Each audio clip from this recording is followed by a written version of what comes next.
The chamber stretched wide before Daniel Harper as he walked toward the central podium. 300 years of human service to the Galactic Council would end today with his words. The massive dome above showed stars from 1,000 worlds, and the seats around him held representatives from 67 different species. Daniel had practiced this speech for weeks, but his hands still felt cold. He reached the podium and placed his tablet down. The murmur of alien voices faded slowly as the council members noticed the human ambassador preparing to speak. Daniel looked across the chamber and saw the same faces he had worked with for 15 years. The Vryn delegation sat in their elevated seats with their long bodies coiled in comfortable positions. The Carthene military advisors stood rigid in their section, with armor gleaming under the dome lights. The Morvathi diplomats flickered with soft colors that indicated casual attention. Commander Lisa Bennett watched from the observation deck high above the chamber floor. She had served alongside Daniel for a decade and knew what this moment meant. Her uniform felt heavy today, the weight of 3 centuries pressed down on every human in this building. Daniel activated his tablet and began to speak. His voice carried clearly through the chamber's acoustic systems to reach every corner of the vast space. The human delegation wished to inform the council of a significant decision. After careful consideration and extensive discussion among human leadership across all colonies and stations, humanity had chosen to withdraw from all council affairs effective immediately. This withdrawal included military partnerships, scientific collaborations, diplomatic exchanges, and economic agreements. All human personnel would leave council space within 72 hours. All human stations and embassies would transfer to council authority. All ongoing projects with human involvement would receive complete documentation for continuation. The Vryn representative shifted in his seat and made a dismissive gesture with one long appendage. His translator picked up his words and broadcast them through the chamber. He thanked the humans for their notification and wished them well in their future endeavors. The Carthene military advisor barely looked up from his datapad. The Morvathi diplomat named Kalen flickered with colors that might have indicated concern, but most of the council seemed indifferent. Daniel continued speaking. He explained that humanity bore no hostility toward the council. This decision came from a simple recognition that the partnership no longer served human interests. For 300 years, humans had contributed technology, military support, and diplomatic solutions. For 300 years, humans had requested equal representation in council decisions. For 300 years, those requests had been politely declined. The council had made it clear through countless small actions and omissions that humanity occupied a useful but subordinate position. Human scientists solved problems, but council species received the recognition. Human soldiers fought in council wars, but council generals claimed the victories. Human diplomats negotiated peace treaties, but council ambassadors signed them. Humanity had grown tired of this arrangement. The decision to leave came without anger or resentment. It simply reflected a mature understanding that this relationship benefited only one side. Humans would build their own future now. They wished the council prosperity and peace. Daniel finished his speech and stepped back from the podium. The chamber remained quiet for a moment. Then the Vryn representative spoke again through his translator. He acknowledged the human decision and moved to the next item on the council agenda. Just like that, 3 centuries of partnership ended. Captain Ryan Foster stood beside Lisa Bennett in the observation deck. He watched the council members return to their discussions as if nothing significant had happened. His jaw clenched, but he kept his voice low. They think we need them more than they need us. They are about to learn a hard lesson. Lisa nodded slowly. She had spent years maintaining the shield systems on Carthene vessels. She had trained their engineers and solved problems they never knew existed. Not once had a Carthene officer thanked her. Not once had they acknowledged that without her work, their fleet would be vulnerable. They simply expected her expertise as if it came from the ships themselves. Down on the chamber floor, Daniel Harper gathered his tablet and walked toward the exit. Ambassador Kalen intercepted him near the doors. The Morvathi's crystalline body flickered with colors that indicated genuine distress. Kalen spoke through his translation device. He expressed concern about humanity's departure. Surely there could be discussion. Surely some accommodation could be reached. The council valued human contributions even if that value had not been adequately expressed. Daniel looked at the Morvathi ambassador with tired eyes. He appreciated Kalen's concern. Among all the council species, the Morvathi had treated humans with the most respect. But the decision was final. Humanity had given the council 300 years to treat them as equals. That was enough time. Kalen's colors shifted to something that looked like sadness. He wished humanity well and expressed hope that perhaps someday the relationship could be rebuilt on better terms. Daniel nodded politely and left the chamber. Within hours, the evacuation began. Every human station across council space received the same orders. Pack essential belongings, transfer all systems to council control, provide complete documentation, leave nothing undone, and leave quickly. Dr. Helen Price worked in her laboratory on the Vryn Medical Research Station. She had spent 20 years developing vaccines and treatments for diseases that affected Vryn biology. Her work had saved billions of lives. She carefully organized all her research notes and uploaded them to the station's main database. Her Vryn colleagues watched with confused expressions. They asked why she was leaving. She told them the truth. Humanity was going home. Chief Engineer Amy Sullivan supervised the shutdown of her section on the Carthene military shipyard. She had maintained the shield harmonics for 200 vessels. She had written detailed manuals. She had trained dozens of Carthene engineers. Now she handed over the master controls and walked away. A Carthene officer asked if she would return. She smiled and said no. Traffic controller Nathan Green sat in the central hub of the Interspatial Trade Network. His team of 70 human operators managed the flow of thousands of ships daily. They made constant micro-adjustments to account for gravitational changes and stellar winds. The automated systems helped, but they could not predict everything. Nathan had been doing this job for 30 years. He transferred control to the automated systems and uploaded every procedure manual his team had developed. The system would have to manage on its own now. Across 17 sectors, the same scene repeated. Humans packed their belongings. Humans transferred their responsibilities. Humans said polite goodbyes. And humans left. No protests, no demands, no ultimatums. They simply departed in silence. The council barely noticed. They returned to their usual business. They discussed trade agreements and territorial disputes. They reviewed military budgets and diplomatic protocols. The absence of humans seemed irrelevant. Only Ambassador Kalen felt uneasy. He watched the last human transport ships leave council space and wondered if the council had made a terrible mistake. His fellow council members dismissed his concerns. Humans were useful but not essential. The council had existed for thousands of years before humans arrived. It would continue just fine without them. 72 hours after Daniel Harper's speech, every human had left council space. The station stood empty. The embassies transferred. The partnerships dissolved. And the galaxy continued turning as if nothing had changed. But something had changed. The council simply had not realized it yet. 3 months passed since the last human transport left council space, and the Vryn Empire faced a crisis that nobody had predicted. A strange plague appeared on their agricultural colonies in the Outer Rim territories.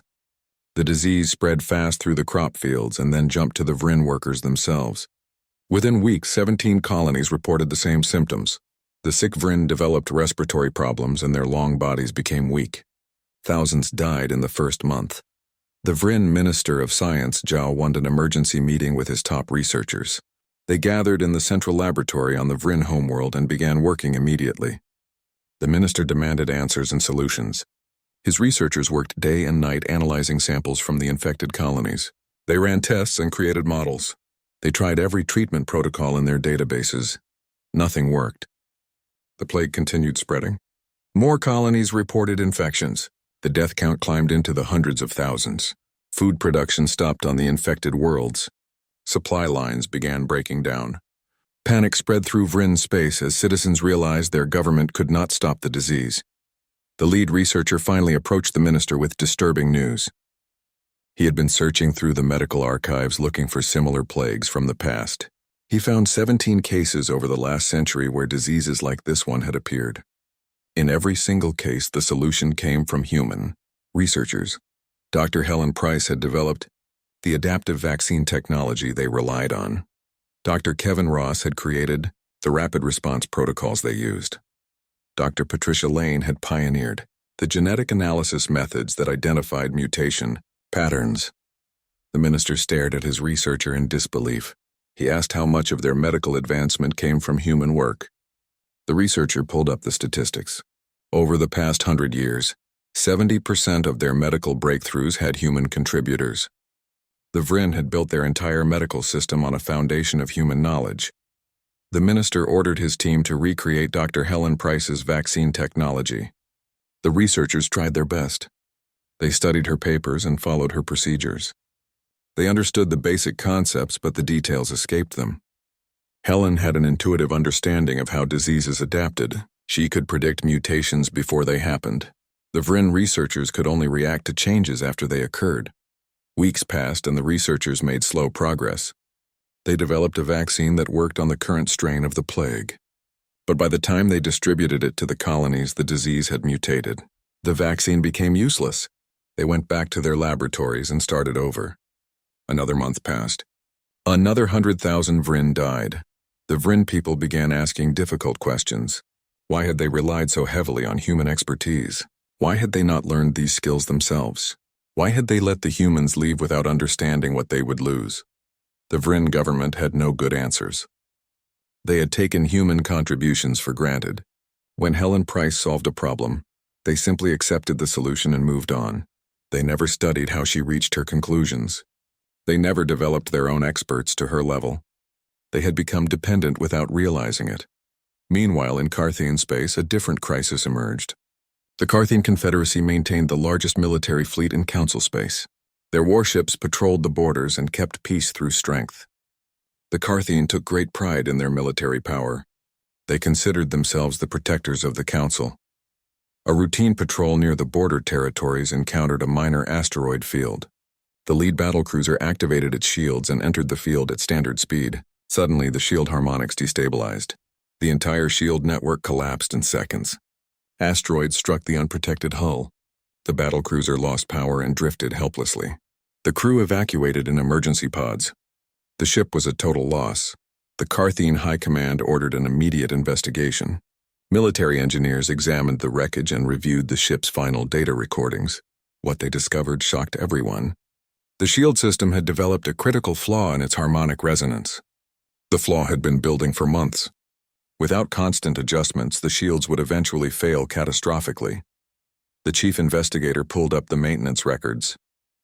For the past 2 centuries, human engineers had maintained the shield systems on every Carthian vessel. Chief Engineer Amy Sullivan had personally overseen the shield networks for the entire fleet. She had made thousands of small adjustments over the years. She had updated systems and compensated for design flaws. She had trained Carthian engineers in basic maintenance, but she had never explained the deeper principles. The investigator ran a fleet-wide diagnostic. The results terrified the High Command. 60% of their warships showed similar developing flaws. Without immediate intervention, most of their fleet would experience shield failures within 6 months. Their mighty military would become helpless. The Carthian engineers attempted to fix the problems themselves.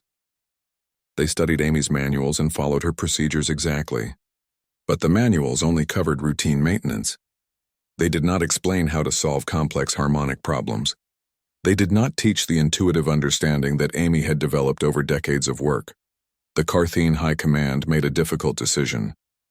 They grounded 2/3 of their fleet immediately. Only ships with recently serviced shield systems remained in active duty. The Carthian military shrank overnight from a force of hundreds of vessels to barely 50 operational warships. Border patrols decreased. Response times increased. Pirates and raiders noticed the reduced Carthian presence. Attacks on merchant vessels increased by 40% in the first month. The Carthian Confederacy, once the undisputed military power of the Council, suddenly looked vulnerable. The Council convened an emergency session to address both crises. The Vryn Minister of Science reported millions of deaths from the plague with no end in sight. The Carthian military advisor explained the shield crisis and the reduced fleet capacity. Other council members shared their own problems.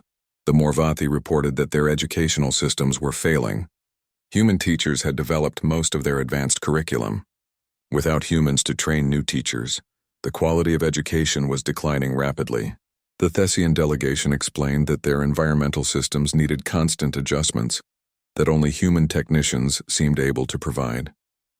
The list of problems grew longer. Ambassador Kalen listened to each report with growing concern.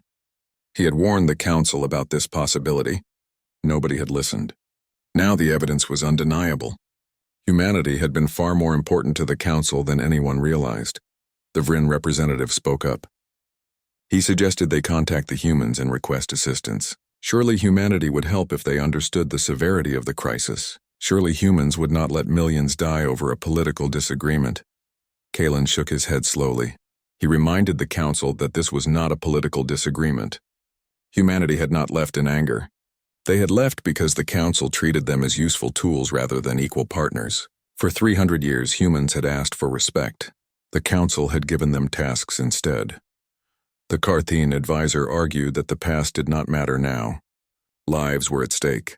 Economies were collapsing. Security was threatened. The council needed human help regardless of previous mistakes. The High Chancellor called for a vote. Should the council send an official delegation to human space requesting assistance? The vote passed by a narrow margin. Many council members still believed they could solve these problems without human help. They just needed more time. Kalen was appointed to lead the delegation. He accepted the responsibility with a heavy heart. He knew the truth that his fellow council members refused to accept. The humans would not return. They had built their entire civilization around the council for 3 centuries. They had poured their knowledge and expertise into council projects. They had asked for nothing but basic respect in return. The council had failed to provide even that simple courtesy. And now the bill was coming due. Kalen prepared his ship and selected a small crew. He would go to human space and he would beg for help. But he did not expect the humans to say yes. He understood something his fellow council members did not. Humanity was done being taken for granted. The age of expecting human charity without human dignity was over.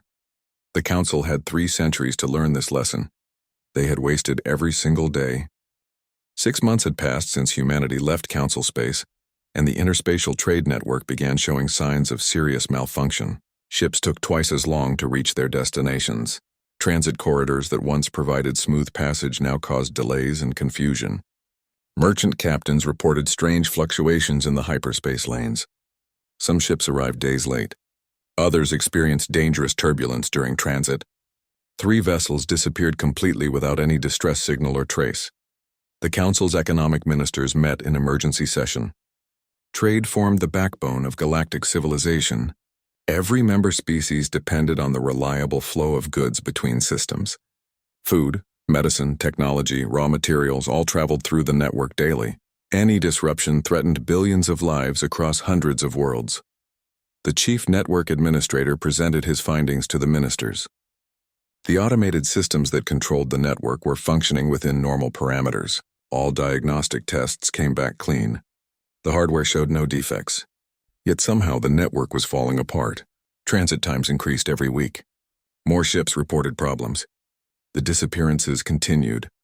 One of the ministers asked about the human operators who used to manage the network.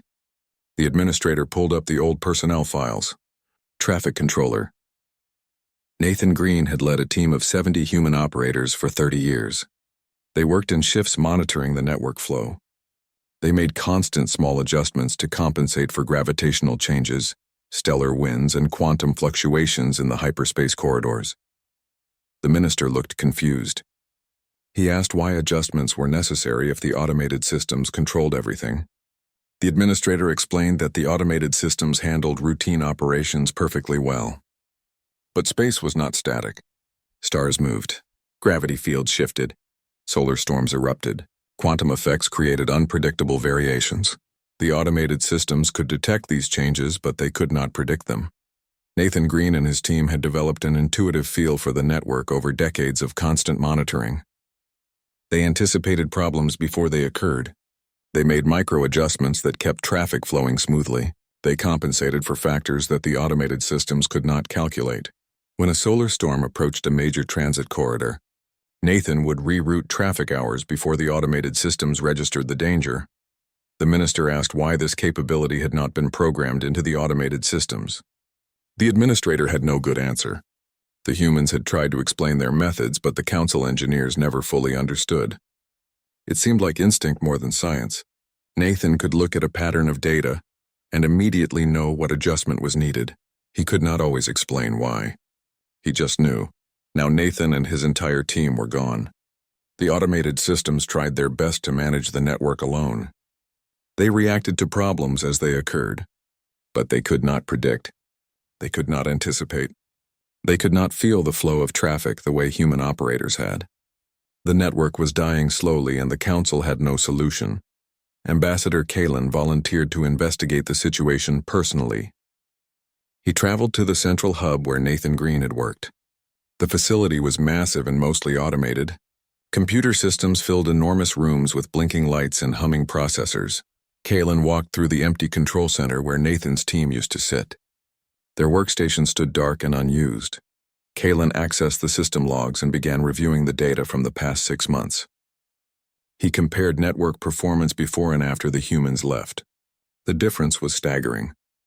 Before human departure, the network operated at 98% efficiency. Transit times averaged 3 days for standard routes. Incidents occurred rarely and were resolved quickly. After human departure, efficiency dropped to 70% and continued falling.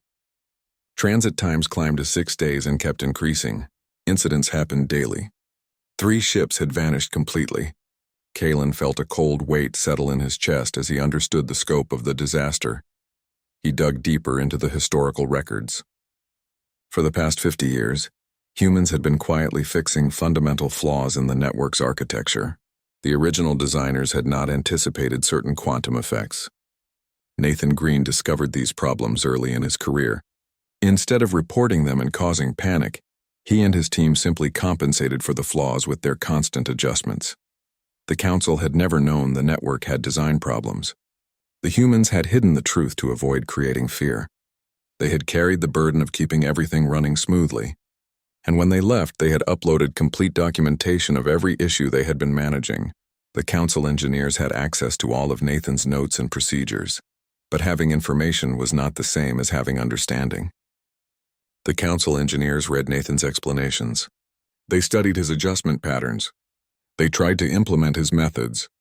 Nothing worked. They could not replicate what Nathan did because they did not think the way he thought. They did not see patterns the way he saw them. They did not have 3 decades of experience reading the network's subtle moods. Kalen returned to the council with his report. He explained that the trade network would continue deteriorating without human operators. The automated systems could not handle the complexity alone. The council needed to contact humanity immediately and ask for help. This was not a minor problem. This threatened the entire galactic economy. The High Chancellor listened to Kalen's report with visible frustration. He argued that the council had brilliant engineers from dozens of species. Surely they could learn to do what the humans had done. It was just a matter of training and practice. They did not need to go begging to humanity. Kalen tried to make the Chancellor understand. This was not about pride. This was about survival. The Vryn plague had already killed millions. The Carthian fleet was crippled. Now the trade network was collapsing. How many more disasters would the council endure before admitting they needed help? Other problems kept emerging as the months passed. The agricultural systems on 12 colony worlds began failing. Human agronomists had designed those systems and optimized them for local conditions. Without regular human oversight, crop yields dropped by 30%. Food shortages began appearing in multiple sectors. The diplomatic protocols that maintained peace between rival species started breaking down.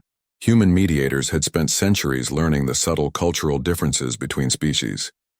They knew which words would offend the Carthian. They understood what gestures the Vryn considered insulting. They had developed careful procedures to prevent misunderstandings. Without humans to guide negotiations, old tensions resurfaced. Border disputes escalated. Trade disagreements turned hostile. The council's own administrative systems struggled. Human clerks and coordinators had managed thousands of small tasks that kept the bureaucracy running. They had created efficient filing systems. They had developed streamlined procedures. They had built relationships across departments that helped information flow smoothly. With the humans gone, everything became slower and more difficult.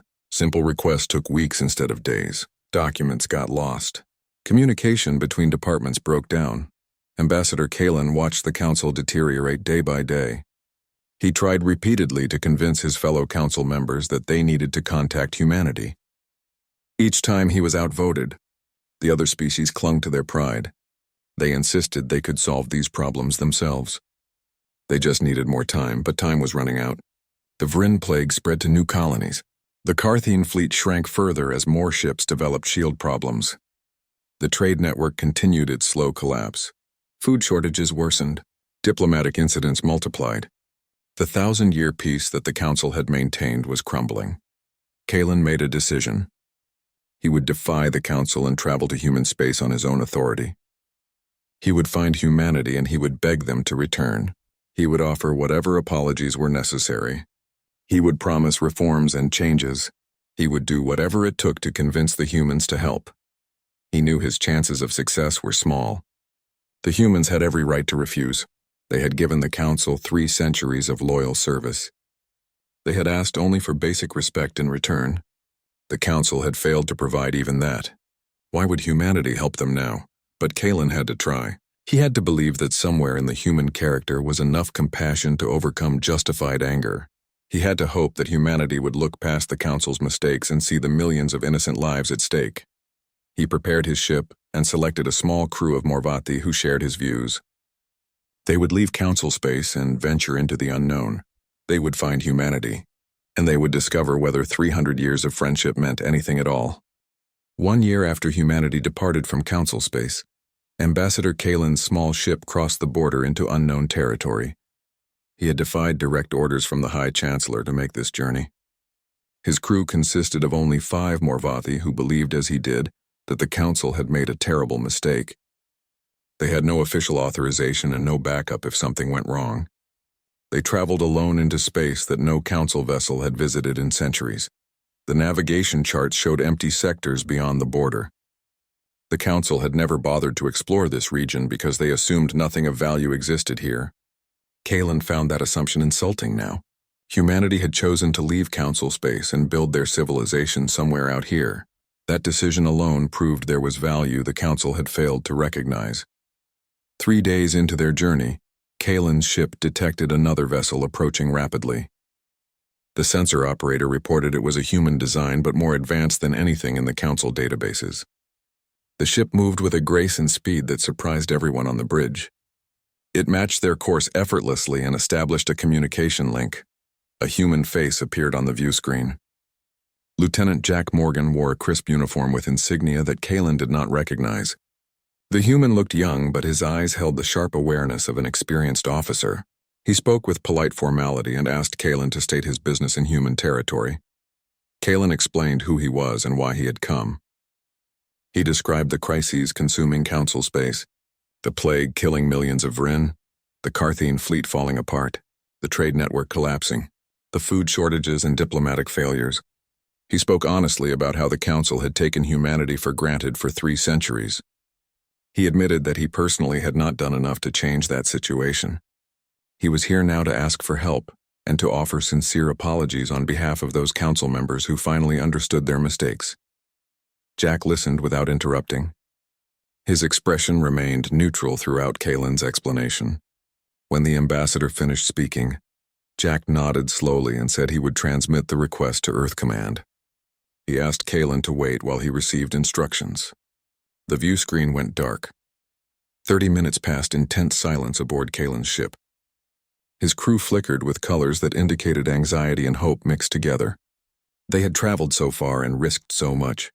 Everything depended on what happened in the next few minutes. The view screen activated again. This time it showed a different human. Admiral Grace Turner sat behind a desk with the Earth insignia displayed prominently on the wall behind her. She wore more medals than Kalen could count. Her gray hair was pulled back in a tight style. Her face showed the lines of someone who had carried heavy responsibilities for many years. She looked directly at Kalen with eyes that revealed nothing of her thoughts. Grace thanked Kalen for making the journey. She acknowledged that his personal courage in defying the Council to come here showed integrity. She appreciated his honesty about the Council's failures. However, humanity would not be returning to Council space. That decision was final and not open to negotiation. Kalen's crystalline form flickered with desperation. He interrupted to explain that millions were dying. The plague continued spreading despite the Vrin's best efforts.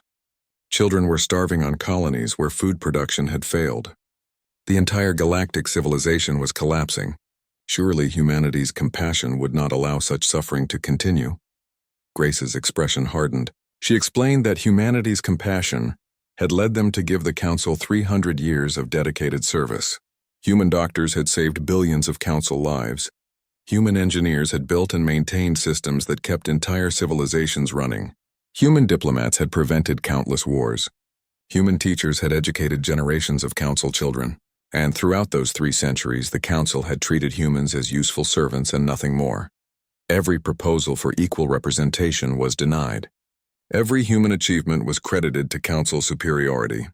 Every innovation that humans created was claimed by Council species. Human scientists solved problems and then watched Council researchers receive the awards. Human soldiers died in Council wars and then watched Council generals take the glory. Human workers maintained critical systems and never received basic recognition for their efforts. Grace leaned forward in her chair. She told Kaylin that the Council had been offered every chance to change this pattern. Human leaders had raised these concerns hundreds of times over the centuries. They had asked politely. They had made formal requests. They had presented logical arguments. The Council had listened to every complaint and then done absolutely nothing.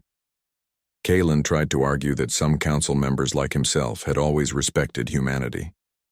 Grace cut him off. She said that respect without action meant nothing. If Kaylin truly respected humans, he should have fought harder to change the system. He should have refused to participate in a council that treated an entire species as second-class members. Passive sympathy without active support was just another form of acceptance. The ambassador's color shifted to something that looked like shame. He admitted that Grace was right. He had been complicit through his inaction, but the current crisis affected innocent people who had no role in these decisions. Surely punishing them was not justice. Grace's voice remained firm and cold. Humanity was not punishing anyone. They had simply stopped providing services that the Council had never properly valued. The Council claimed to have superior technology and superior intellect. The Council had dismissed human concerns for centuries because they believed themselves better than humanity. Now they had the opportunity to prove that belief true. They had all the documentation humans had provided. They had detailed manuals and research papers. They had complete records of every system and procedure. If the Council was truly superior, they should be able to use that information to solve their own problems. Kaylin argued that the situation was different from academic superiority. The Council engineers lacked the practical experience that human operators had developed. They could not simply read a manual and immediately match skills that took decades to develop. They needed time to learn and teachers to guide them. Grace responded that humanity had needed time and teachers when they first joined the Council. Nobody had helped them. Humans had learned through trial and error. They had studied alien technologies and figured out how to work with species completely different from themselves. They had adapted and grown stronger through their struggles. The Council could do the same. The only difference was that the Council would have to do it without taking credit for human work. The Admiral stood up from her desk. She told Kaylin that she understood his genuine concern. She believed that he personally had tried to be fair to humans within the limits of his position, but individuals did not change systems. The Council as a whole had created a relationship where humans gave everything and received nothing in return. That relationship was over.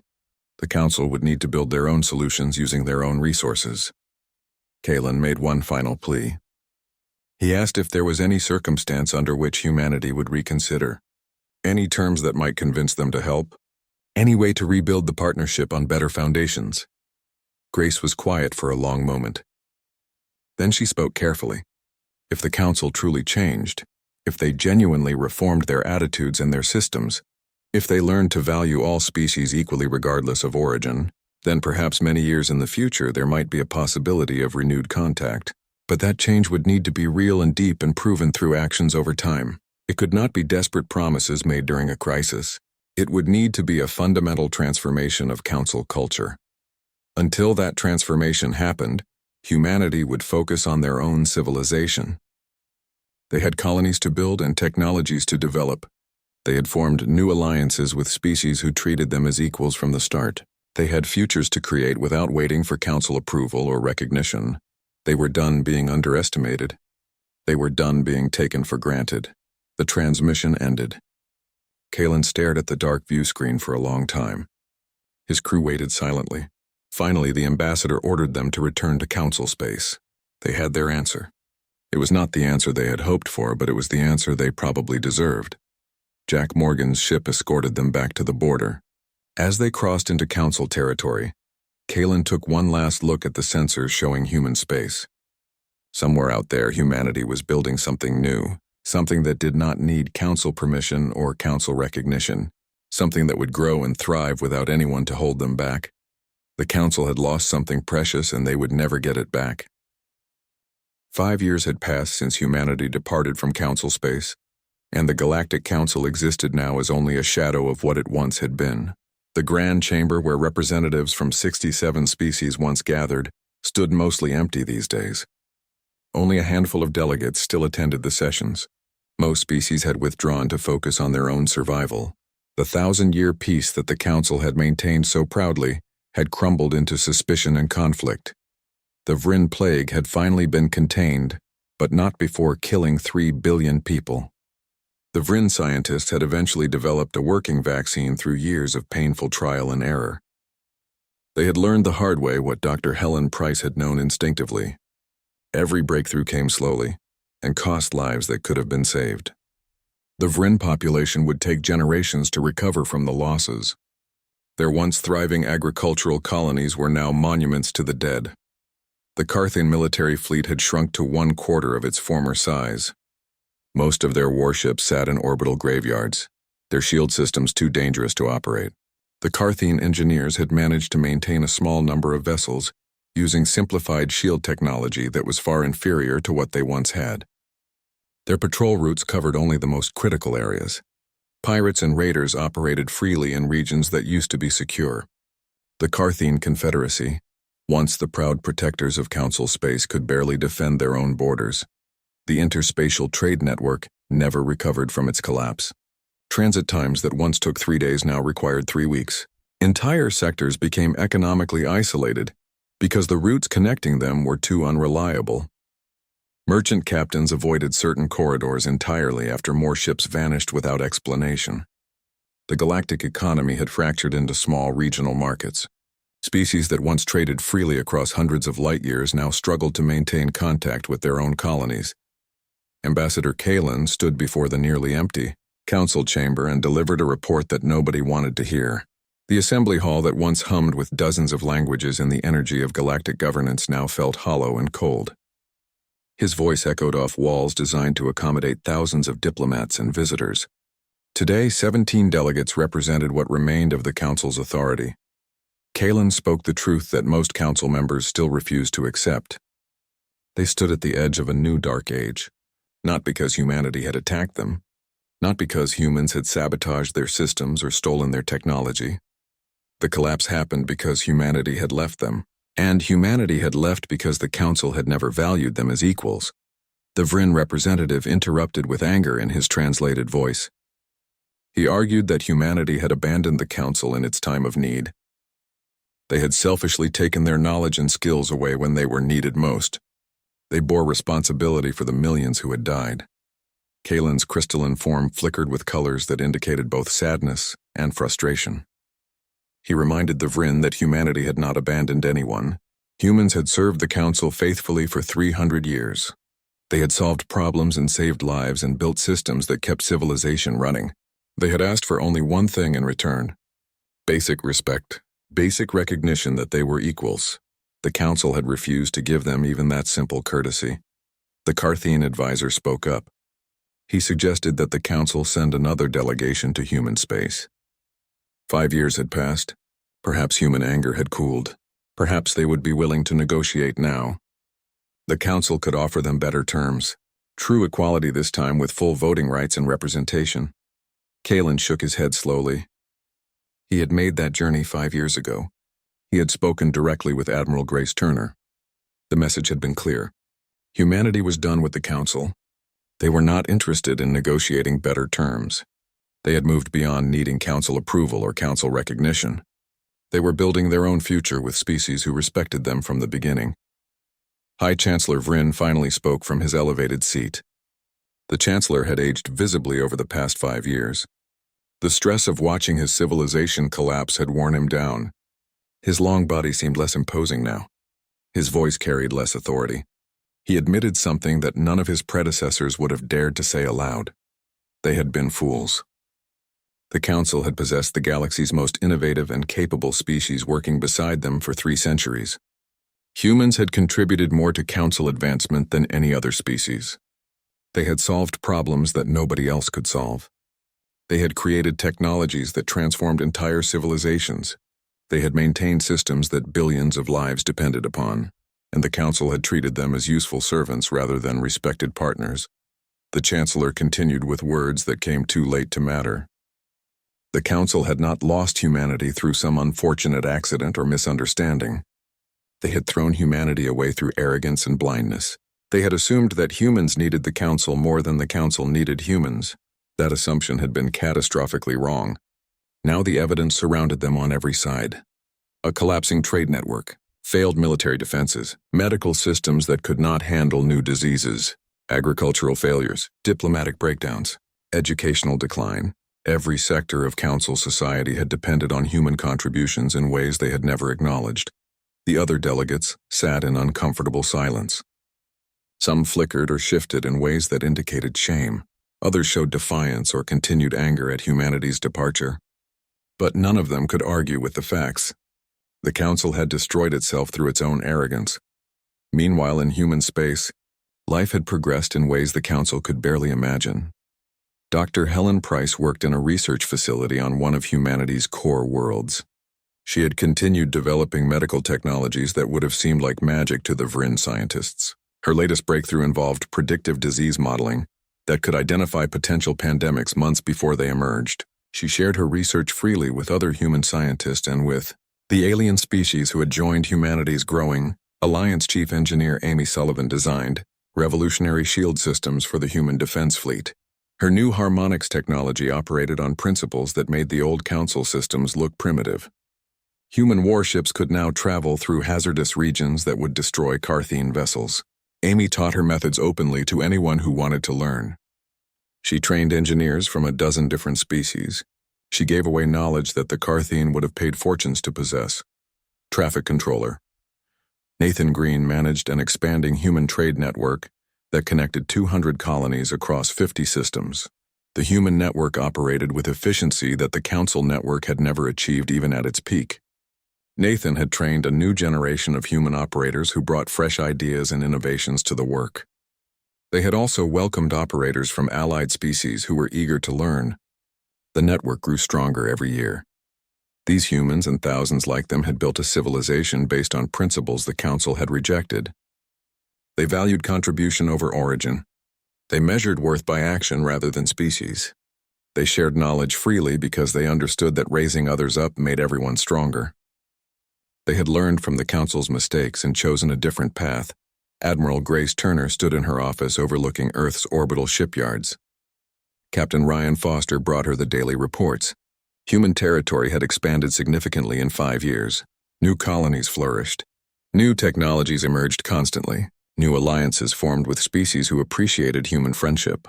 The numbers told a story of remarkable growth and success. Ryan asked the question that many humans still wondered about. Did Grace think the Council had learned anything from their mistakes? Did she believe they understood now what they had lost? Grace considered the question carefully. She knew that a few individuals like Kaylin had genuinely learned from the experience. They understood now that the Council's attitude toward humanity had been wrong. But the Council as a whole would probably never accept full responsibility. They would blame humanity for abandoning them. They would call humans ungrateful. They would create narratives that made themselves the victims rather than the architects of their own destruction. Ryan asked what would happen if the Council came again asking for help. If they sent another delegation with sincere apologies and genuine offers of equal partnership. Grace's expression remained firm. She told Ryan that humanity would not be returning to Council space. Not now, not in 10 years. Probably not in their lifetimes. The Council had been given 300 years to treat humans fairly. 300 years to recognize human worth. 300 years to build a partnership based on mutual respect.